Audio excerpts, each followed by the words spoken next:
Contamos hoje com a presença em estúdio de João Cantiga Esteves e Rui Moreira de Carvalho para analisar todos estes temas. Muito boa noite aos dois, obrigado por estarem aqui. João Cantiga Esteves, e comecemos por esta questão do Alqueva. Quando vemos um projeto destes que para por falta de financiamento, é o exemplo máximo dos constrangimentos ao financiamento em Portugal? Não é apenas esse aspecto, provavelmente não é sequer o mais relevante. Eu penso que, infelizmente, é ainda uma evidência, mais uma evidência, de todo um desvario, de uma loucura, uma megalomania. Tanto se falava dos grandes projetos, e este é claramente um exemplo típico e que vem ter, obviamente, as consequências.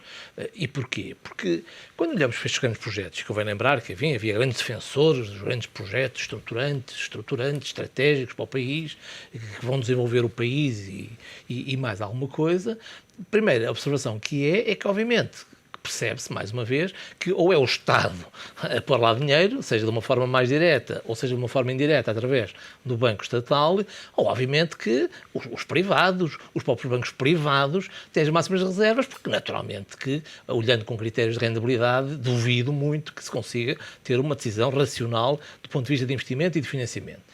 Por outro lado, também, importa lembrar, realmente, a loucura. Nós temos que ter estratégia. Naturalmente que o turismo é muito importante. Seguramente que o Alqueva é um projeto muito interessante para ser desenvolvido. Mas quando fui olhar a este projeto, em que país é que estamos? Este projeto que se está agora a falar compreendia apenas, obviamente, estou a ser irónico, 7 hotéis, 4 campos de golfe, 2 marinas, um centro equestre, um campo de férias, várias unidades de saúde, um centro de conferências. Estamos a falar de que país, de que terra? Mas que loucura é esta? Mas como é que isto pode ter andado até aqui? Ou seja, é uma megalomania absolutamente inacreditável. Não é isto, seguramente, que o Alqueva precisa. O Alqueva precisa, claramente, enfim, pequenas sementes que vão formando, digamos, um todo coerente e não estas megalomanias que, obviamente, levam completamente a desequilíbrios até fortíssimos e, obviamente, depois, do ponto de vista financeiro também. Acresce que, neste momento, por exemplo, em Espanha, do outro lado da fronteira, temos, ao abandono, várias situações destas. Como sabemos, a Espanha, enfim, foi muito para além de nós e daquilo que era razoável neste tipo de projetos. Na questão do imobiliário. Do imobiliário de todo o tipo, nomeadamente este tipo de resorts, que estão completamente fechados. Ficou famoso um grande empreendimento do lado espanhol, na chamada Costa Azul, com 124 mil camas, que hoje está completamente ao abandono. Ou seja, há realmente aqui, quer dizer, uma loucura. Mas há aqui um erro de base ao se definir um projeto destes como um projeto de interesse estratégico. Esse é que é o grande equívoco. E é o Estado dá mensagens de facto muito erradas. Porque quando se criou o SPIN, lembramos, já foi há alguns tempos atrás, enfim, no anterior governo, foi uma mensagem estranha. Mas, quer dizer, aqui projetos mais importantes que outros, percebeu-se que era exatamente para aligerar procedimentos, para eventualmente conseguir implantar-se coisas que, à partida, pelo menos do ponto de vista processual, haveria dúvidas. E, portanto, essa mensagem, quando o Estado se intromete com esse tipo de classificação, dá logo uma mensagem errada. E aí os promotores têm razão e, obviamente, até se calhar os bancos têm razão. Porque não deixa de ser uma chancela, digamos assim, dada pelo Estado, a dizer que aquele projeto é estratégico, é importante, digamos, é quase um avalista. Está quase a afiançar aquele projeto, do meu ponto de vista, erradamente. Segunda questão é exatamente a questão do financiamento. Porque aí, lá está, transmite uma menção errada para os investidores, transmite mais do que aquilo que verdadeiramente é. Isto é, no fundo, dizer que é um projeto estratégico, é um projeto de interesse nacional, obviamente que não resolve a parte fundamental. E, mais uma vez, a parte fundamental é a questão do financiamento.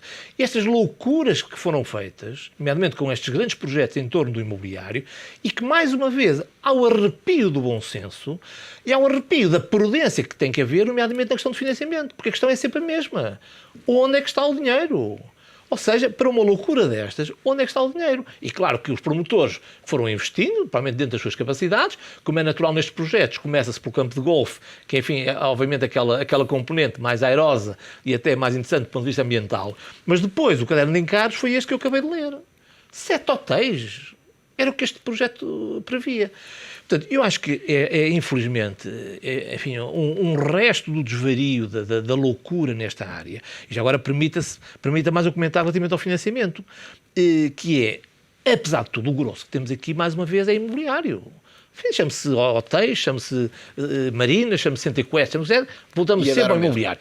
E os relatórios do próprio setor de atividade, isto com dados de 2009, diziam apenas que a construção representava 8% do PIB.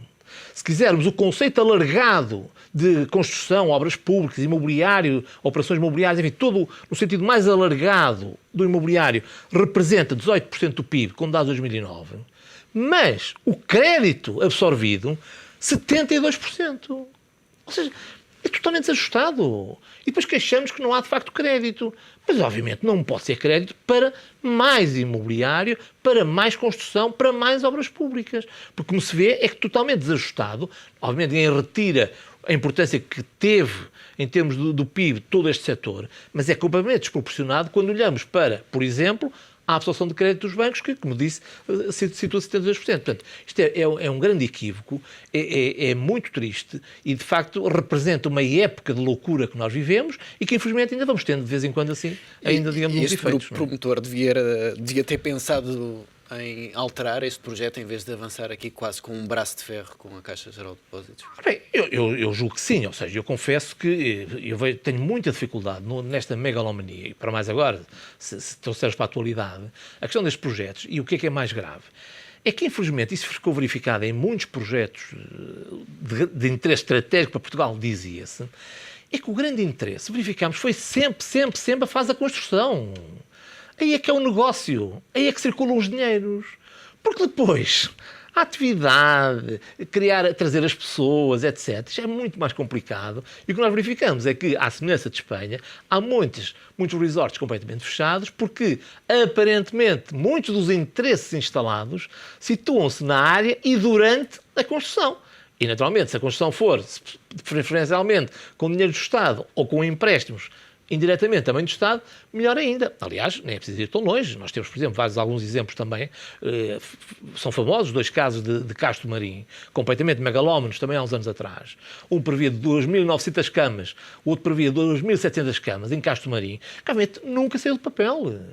Ou seja, é preciso algum bom senso e novamente, o crescimento económico, quando surgir, tem que ser fruto de um conjunto de alavancas e continuo a ter muitas dúvidas nestes megaprojetos possam ser, de facto, o grande motor de desenvolvimento do que é que seja do país, seja de uma região, seja de uma zona localizada, como seguramente é o Alqueva. E, obviamente, que o Alqueva tem potencialidades, mas tem que ser tratado com cuidado e, seguramente, com passos que sejam adequados àquilo que é a nossa capacidade geral e de financiamento em particular. E o que é a realidade atual do país. Rui, e de facto alguns dos grandes projetos que foram anunciados ao longo dos últimos anos acabaram por não sair do papel. Isto para a economia portuguesa em alguns casos até pode ter sido de facto benéfico, como acabou de retratar aqui o professor Cantiga Esteves. Boa noite. Como bem retratou o professor Cantiga Esteves. E é interessante ver, nomeadamente na comunicação social, o reflexo destas notícias, ou seja, a pouca preparação que existe para as tratar, não é difundir, para as tratar. Com algum cuidado foi à procura de perceber o que era o projeto e entendendo a quantidade de hotéis que estão com problemas de taxas de ocupação, mais ou menos os preços que fazem, que são preços que não pagam sequer o serviço da dívida, quanto mais os custos fixos, os custos variáveis de serviço, percebe-se que nós afetamos mal os nossos recursos. E o que é que nós chamamos os tais planos de interesse nacional? Na mesma altura, ontem, houve um colega que teve a oportunidade de me falar de um projeto muito interessante em Avis, que, por acaso, hoje entra na atividade em que nós ganhamos uma medalha de prata nos Jogos Olímpicos, que foi a canoagem. E referiu-me que dois atletas remadores, um tal Luís Teixeira e um Alec Birtin, investiram numa região que era a Albufeira do Maranhão, ali em Avis. Fizeram uma pista de canoagem e alugavam quartos. Ou seja, houve empreendedorismo. Depois foram ter com os donos da herdade da cortesia, eu estou a ler, nomeadamente, que recolhida da internet, a herdade da cortesia, e uma consultora e um arquiteto fizeram uma parceria e promoveram um hotel que só tem 30 quartos. Pois este hotel está constantemente cheio. É um hotel onde remadores ingleses foram estagiar e agora foram campeões do mundo. Ou seja, vai ser uma oportunidade para nós difundirmos condições especiais que Portugal pode ter de captar pequenos investimentos que se tornarão grandes em função do mercado, ou seja, em função da sua qualidade e em função de haver apetência no mercado. Estamos a falar de uma região, Avis, que não é mais deprimida, usando as palavras que eu ouvi, do que é, nomeadamente, a região agora do Alqueva. Estamos a referir-nos a jovens que começaram com o projeto em 2009, ou seja, já a crise internacional do sistema financeiro existia. Eventualmente não terão recorrido a grandes quantidades, a grandes montantes significativos de crédito. Os projetos existem.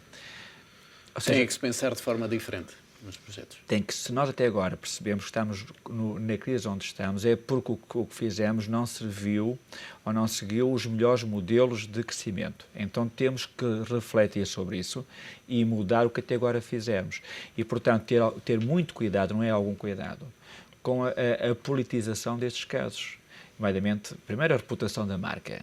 Se vão ter uma instituição de crédito que é referida miudamente e ela diz que teve cuidado em que pediu mais garantias, eu fico satisfeito com a notícia. Porquê? Cuida bem do nosso dinheiro. Porque se aquilo passa para mal parado, depois é renegociado. E quem é que perde? Lá perde o cidadão. Portanto, quer dizer que a instituição até está a ter um cuidado na cesta de crédito, porque não ouço mais nenhuma marca. E os outros também não estão a fazer o crédito. Portanto, se o negócio for tão bom, porque é que os outros também não oferecem? A segunda medida é cuidado, porque se vamos afetar com estes montantes todos que o colega referiu, outros negócios mais pequenos, mas com potencial de reprodução, como é a exportação, como é os pequenos negócios com a dimensão da idade da cortesia em aviso que eu aqui referi, também fazem falta, os chamados pequenos empreendedores, os pequenos negócios. Portanto, eu penso que é uma notícia que poderá ser interessante se de facto estávamos a preparar mais o chamado elefante branco, ou seja, um projeto que ia ali ficar parado sem poder produzir riqueza. E o Governo deve de facto repensar aquilo que são os projetos de interesse estratégico e aquilo que define como as condições para um projeto de Nós devemos a cada dia repensar a nossa conduta e o nosso comportamento. Da mesma forma, devemos repensar os projetos. Quando foram pensados, o mundo tinha um comportamento. Hoje poderá ter outro comportamento. Tem outro comportamento seguramente e, portanto, temos que o repensar. E perceber uma palavra que eu achei muito interessante, que o professor utilizou, o Cantiga Esteves, que é os projetos PIN. Na sua essência, pergunta se valeu a pena existirem, porque aligeirar procedimentos, então retirem essas questões que são os custos de transação, aos custos de contexto, chamados custos de contexto do professor Miguel Cadilho. E faça tudo igual, porque quem tem acesso ao poder vai tratar do negócio e vai ter condições especiais que o outro não tem, porque não tem acesso ao poder, porque não tem nenhum amigo num partido político, ou num banco, ou onde quer que seja, numa Câmara Municipal. Então, nós temos é criar condições para que haja investimentos que normalmente nascem pequenos e, em função do seu mérito, tornam-se grandes. Muito bem, passemos para outro tema que hoje também tem estado a marcar a atualidade, a política energética do Governo. João Cantiga Esteves, estamos a ir no sentido errado na questão da energia, em vez de estarmos a reduzir custos, há indicações que esses custos podem subir? Eu julgo que estamos a ir no sentido errado, mas primeiro por uma outra razão. É que, mais uma vez, digamos, os decisores, o poder político dá mais um mau serviço. Porquê? Porque este tema é tão antigo, está em cima da mesa há tanto tempo. O déficit tarifário é algo quase crónico. E continuamos a andar aqui a tentar inventar umas medidas, a disfarçar, etc. Portanto, e isso é que parece errado. Quer dizer, nós não conseguimos falar de frente aos portugueses, explicar-lhes o que é que está a passar, explicar-lhes que a energia é cara, por muito que possa custar, e a partir daí tentar encontrar soluções que obviamente vão ser muito penosas, porque a energia é cara e cada vez vai ser mais cara. Portanto, primeiro aspecto, ou seja, andamos aqui à volta com o déficit tarifário, a empurrá-lo, não é como se costuma dizer, mas, de facto, não se pensa nisso. E claro que depois é preciso então estancar a ferida. Ora, o que é que nós temos aqui? Claro que temos aqui algumas ideias interessantes, enfim, realmente aqui penso que foi o Secretário de Estado que falou em algumas medidas interessantes, o caso da extinção da chamada garantia de potência que havia, portanto, será um dos aspectos importantes, aliás, parece aparentemente de acordo com a exigência da revisão do plano da Troika. Há também a revisão das tarifas, que é um problema polémico, das renováveis, nomeadamente das eólicas, das hídricas, e da cogeração, portanto também rever isso, porque sabemos que, evidentemente, que tem tido um custo brutal com a energia. Todo esse programa também das energias renováveis, enfim, que do ponto de vista de alguma diversificação podia ser interessante, mas mais uma vez não foram feitas contas. Mais uma vez aliamos completamente, digamos assim, dos custos que estas medidas têm. E há uma outra medida que ainda está em cima da mesa, que é as licenças de CO2, que ainda não foram atribuídas e pode aqui ajudar. Agora, a questão de fundo, de facto, continua por resolver, que é, mais uma vez, a questão do déficit tarifário. E, portanto, é muito pouco...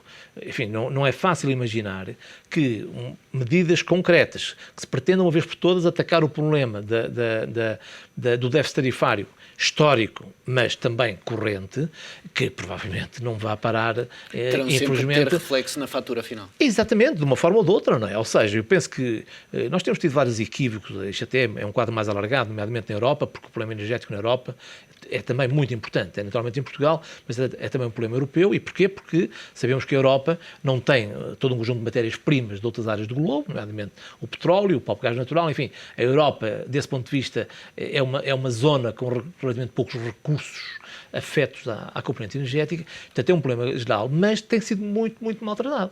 E passa logo com este equívoco de que a energia é barata, ou só muito recentemente é que começamos a ter algumas... Mas para isso diferente dos outros, os alemães não têm déficit tarifário. Claro. Em 2006 cortaram com a questão do apoio às energias renováveis. É que nós começamos depois. Exatamente. E nós começamos numa fase muito prematura, muito voluntarista, mais uma vez, atirando dinheiro para cima das coisas, que é uma coisa que nós aparentemente adoramos, quer dizer, nós realmente temos perfil de país rico. Era mais um grande desígnio exatamente, nacional. quer dizer, nós somos excelentes a gastar milhares de milhões, porque já não é milhões, temos bom feitio para isso. Nosso facto é pena não sermos ricos, porque temos jeito para isso, não é?